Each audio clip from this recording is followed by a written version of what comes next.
Good morning students. मैं चंद्रकांता आज आपको कक्षा 9 से पाठ नंबर 1 जिसका शीर्षक है पद और कवि हैं रैदास, यानी रैदास के पद। तो इनकी व्याख्या आपको मैं बता रही हूँ, आज समझा रही हूँ। इससे पहले मैंने आपको पहले पद्यांश की व्याख्या समझा दी है और कवि का जीवन चरित्र समझा दिया।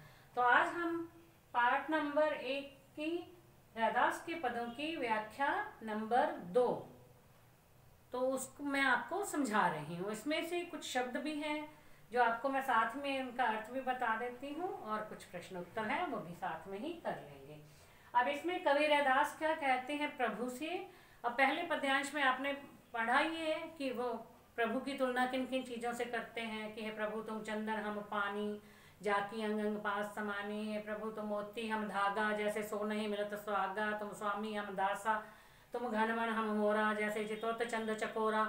तो वो आपने उसमें पढ़ा कि कैसे कवि ने भगवान की तुलना जो है अलग अलग चीजों से की है, क्योंकि वो निर्गुण धारा के कवि हैं, निर्गुण भक्ति धारा के कवि हैं।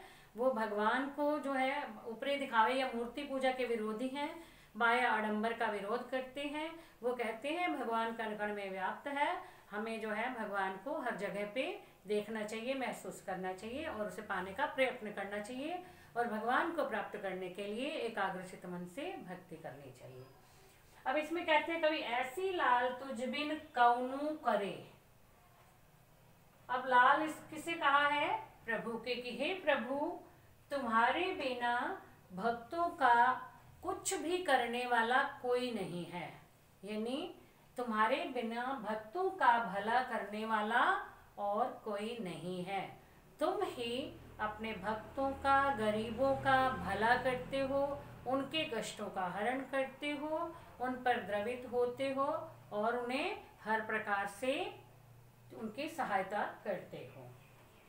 गरीब निवाजू गुसैया मेरे, माथे छत्रु धरे। गरीब निवाजू, गरीबों का भला करने वाले। किसको कहा है? प्रभु को। कवि रैदास कह रहे हैं कि प्रभु को कह रहे हैं कि गरीबों का घर भला करने वाले, गुसैया मतलब स्वामी, ये भी प्रभु को कहा गया, अलग अलग नाम दे दिए गए हैं। मेरे माथे छत्रु धरे, गुसैया मेरे कहा है कि गरीबों का भला करने वाले मेरे स्वामी के माथे पर मुकुट धारण किया हुआ है। स्वामी ने अपने माथे पर मुकुट धारण किया हुआ है। जाकी छोटी, जाकी मतलब जिसके, छोटी छूने से। अब कहते हैं ये समाज में जो है अछूतों को छुआ नहीं जाता था कि उनको छूने से जो है हम अपवित्र हो जाएंगे, हमारी पवित्रता खत्म हो जाएगी। तो पुराने समय में जो है अछूतों को मंदिर में प्रवेश की आज्ञा नहीं थी। यदि वे मंदिर में चले जाते थे तो ऐसा माना जाता कि उसने मंदिर में घुस करके मंदिर को अपवित्र कर दिया है, तो उसके साथ बहुत बुरा व्यवहार किया जाता था। आपने पढ़ा नहीं, अभी चलो आपकी इसी क्लास में है शायद, जो सुखिया के पिता मंदिर में प्रवेश कर देते, एक फूल की चाह कविता है उसमें, तो उनके साथ कितना बुरा व्यवहार किया जाता है क्योंकि उन्होंने अछूत होते हुए मंदिर में घुस करके मंदिर की सदियों से चली आ रही पवित्रता को नष्ट कर दिया था। तो इसी तरह से अछूतों को किसी भी धार्मिक स्थान पर जाने की, मंदिर मस्जिद में प्रवेश करने की आज्ञा नहीं थी। अब वो कहते हैं कि जाकी छूती जगत को लागे, जिसको छूने से संसार के लोग डरते हैं, तापर तू ही ढरई। ढरई मैंने होता है द्रवित होना, दया करना।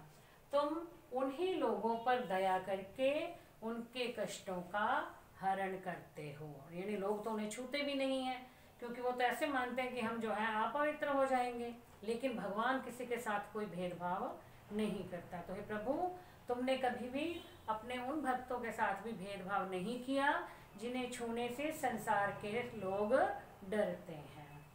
नीचहु उच्च करई मेरा गोविंदु, काहू तेना डरई। अब इसमें गोविंदु उन्होंने प्रभु को कहा है, इसमें लाल कहा है, गरीब निवाजू कहा है, गुसैया कहा है, गोविंदु कहा है, अलग अलग नामों से पुकार रहे हैं। वो कहते हैं कि मेरे जो गोविंद हैं, मेरे प्रभु, वो निम्न जाति के लोगों को भी उच्च पद पद देने से नहीं डरते, यानी नीचे से ऊपर करने में देर नहीं लगाते। कोई निम्न व्यक्ति है उसको बहुत ऊंचा उठा देते हैं, ऐसा करते हुए काहू तेना डरे, वो किसी से नहीं डरते। वो निम्न जाति के लोगों को भी ऊंचा स्थान प्राप्त करवाते हैं, ऐसा करते हुए वो किसी से नहीं डरते, यानी उनके लिए सभी भक्त समान हैं, चाहे वो किसी भी जाति का हो, चाहे वो निम्न जाति का हो या वो उच्च जाति का हो, उनके लिए सभी समान हैं। नामदेव, कबीर, त्रिलोचन, सधना, सैनु, तरे, अब ये सभी जो है निम्न जाति के कवि थे। तो अब कह रहे हैं ये संत जो थे इनके नाम दिए नामदेव, कबीरू। तो रैदास कवि क्या बता रहे हैं कि नामदेव, कबीर, त्रिलोचन, सधना और सैनु जैसे संत भी प्रभु की शरण में आकर के तर गए, मुक्ति को प्राप्त कर गए, संसार के बंधन से मुक्त हो गए, जन्म मृत्यु के बंधन से मुक्त हो गए थे। यानी इन्होंने एकाग्र चित्त मन से अनन्य भक्ति की थी भगवान की, और इन पर भगवान की इतनी कृपा बनी कि ये जो है संसार रूपी सागर से तर गए। कही रविदासु सुनहु रे संतहु हरि जीव तो सभई सरे। अब इसमें हरि जीव ये भी भगवान को कहा गया है। कवि रैदास कहते हैं कि हे संतो सुनो, मतलब मेरी बात को ध्यान से सुनो कि मेरे प्रभु से कुछ भी करना असंभव नहीं है। मेरे प्रभु से सब कुछ संभव हो सकता है, यानी उनके लिए कुछ भी करना असंभव नहीं है, सब कुछ संभव है, वे कुछ भी कर सकते हैं। तो बच्चों इसकी व्याख्या आपको समझ आ गई होगी। इसका प्रश्न वही पहला कि कवि और कविता का नाम लिखो, कवि रैदास और कविता पद। फिर दूसरा है अछूतों पर भी कौन द्रवित होता है, यानी अछूत लोग जिसको छूने से डरते हैं उस पर भी कौन द्रवित होता है, यानी उनका भला कौन करता है, उनके कष्टों को कौन हरता है। किसे कहा गया है? प्रभु को, कि जिन्हें लोग छूने से डरते हैं मेरे प्रभु उनका भी भला करते हैं। फिर है कवि के गोविंद क्या क्या काम करते हैं। कवि के गोविंद क्या क्या काम करते हैं? संसार के लोग जिन्हें छूने से डरते हैं उन पर जो है वो द्रवित होकर के उनके कष्टों को दूर करते हैं। निम्न जाति के लोगों को भी उच्च पद प्रदान करते हैं। ठीक है, और क्या करते हैं, मतलब उनकी शरण में आकर के सभी संत लोग जो हैं जो उनकी अनन्य भक्ति करते हैं उस भाव सागर से पार हो जाते हैं। फिर है कवि ने संतों से क्या कहा है। अंतिम पंक्ति है कवि रविदास सुनो रे संतो हो जियो तो सभी सरे। वो कहते हैं कि मेरे प्रभु के लिए कुछ भी काम करना असंभव नहीं है।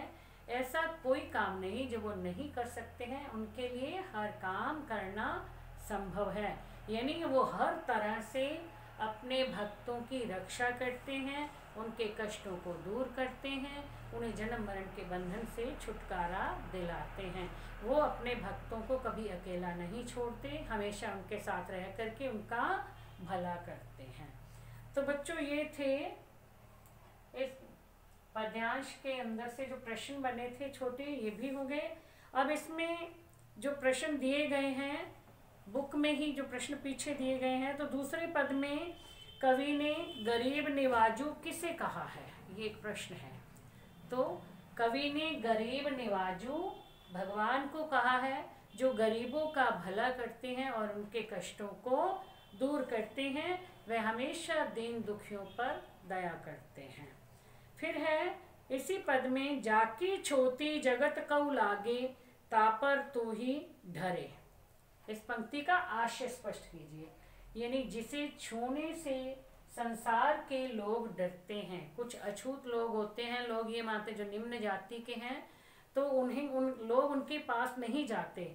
उन्हें ऐसा लगता है यदि ये हमारे साथ टच भी कर गए, यदि इनको हमने छू लिया तो हम अपवित्र हो जाएंगे, हमारा शरीर अपवित्र हो जाएगा। मतलब लोग जिनके पास जाना भी पसंद नहीं करते मेरे प्रभु उन लोगों को भी उच्च पद प्रदान करते हैं और उनके कष्टों को दूर करते हैं, यानी उन्हें कभी भी उपेक्षित भाव से नहीं देखते। ठीक है, अब इसलिए ये बताया कि प्रभु जो है उन लोगों को ऊंचा पद प्रदान कर देते हैं। तो ये इस पंक्ति का आशय स्पष्ट हो गया था। अब इसमें दिया कुछ शब्दों के प्रचलित रूप लिखने हैं हमने। ठीक है, अब इसमें नहीं, वो पहले पद्यांश में जो थे उनके प्रचलित रूप लिखने थे। जैसे मोरा, मोरा मैंने क्या होता है उसका, आजकल जो बोल रहे हैं हम मोरा को क्या बोल रहे हैं, मोर। फिर हो जाता है बाती को हम क्या बोलते हैं अब, बत्ती। चंद को बोलते हैं चंद्रमा। ठीक है, ज्योति को बोलते हैं ज्योति। बरे को जलती है, राति रात्रि या रात। छत्रु छत्र या मुकुट। धरई धारण करता है। छोती इसमें आ गया ना, छोती यानी छूना, जब छूने को कहते हैं। फिर गुसैया होता है, गोसाई हम कहते हैं, गुसैया यानी गोसाई, ये स्वामी हम अब जो बोल रहे हैं ये शब्द हैं। ठीक है, तो बच्चों अब ये पद्यांश जो थे इनकी व्याख्या आपको बहुत अच्छी तरह से समझ में आ गई होगी। और यदि एक बार में नहीं आती तो प्लीज़ आप इस वीडियो को दोबारा भी देखें, और इसमें मैंने एक इकट्ठी वीडियो भी आपके पास भेजी है, आप उससे भी देखेंगे तो 2-3 बार देखने से आपको जो है वो समझ में आ जाएगा, और इसका काम आप साथ ही साथ नोटबुक में पूरा करते जाएं। अब इसकी पद्यांशों की व्याख्या और इसके प्रश्न उत्तर आप जो है अपनी नोटबुक में कर लें। Thank you.